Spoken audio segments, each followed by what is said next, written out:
Okay, grade 12s. For the polygons unit, one of the, I guess the most important or the most questioned things when it comes to it is your sum of interior angles, your central angle, and one interior angle. Now, I threw exterior angle on there because I do put that into the assignments. So I'm going to use a 15-sided regular polygon. Now, regular just means all the angles are equal. It's a real simple thing. You won't see anything but those. I guess eventually we might do kites, but we'll get to those properties when the time comes. So I'm just going to quickly do this. So as it says here, n is the number of sides. Here, I'll change the color here. N is the number of sides. So we've got to look for that in the question, obviously. It says it right there. It's not like it's a pentagon or an octagon where we have to know it. It says it's a 15-sided regular polygon. So we know n is 15 in this question. So if I go and answer question A, and you got to do the sum of interior angles in order to do one interior angle. So it's kind of in order here. So the sum of interior angles is equal to 15 minus 2 times 180 degrees. And you got to remember to keep that degree symbol in there because that's the actual unit of measure. And if you lose that unit of measure, especially on the exam, you'll lose a part marked.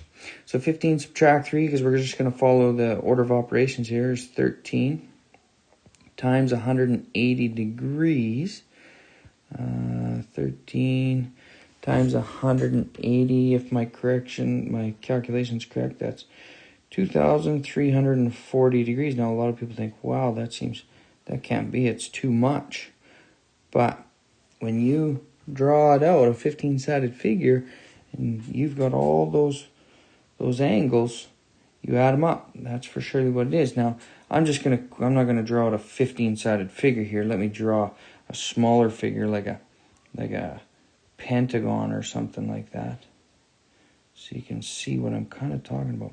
So this is an interior angle right there. That's what one of them looks like. So now, if you added up all 5 of those, that would be the sum of interior angles. So if I want one of those angles, like question B is asking, if I know that they all add up to 2,340 degrees,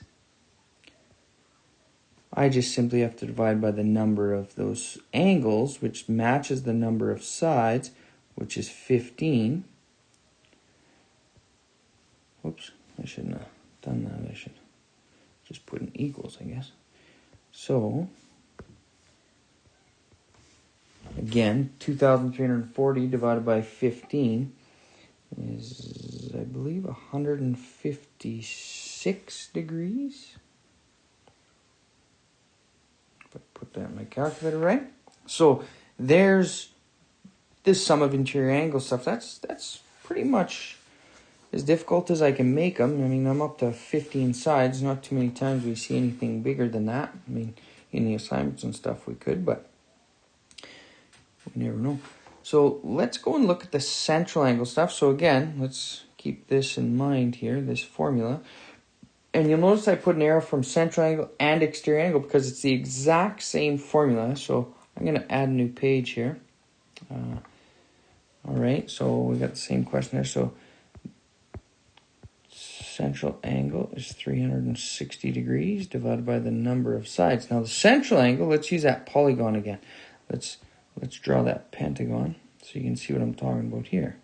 So now, for central angle, that's coming from the center of this object, like so. That's a central angle, where I've got that arc drawn in there. So in this question, again, we can go central angle is equal to 360 degrees divided by the 15. Again, we divide that out and we get 24 degrees. So that central angle is 24 degrees.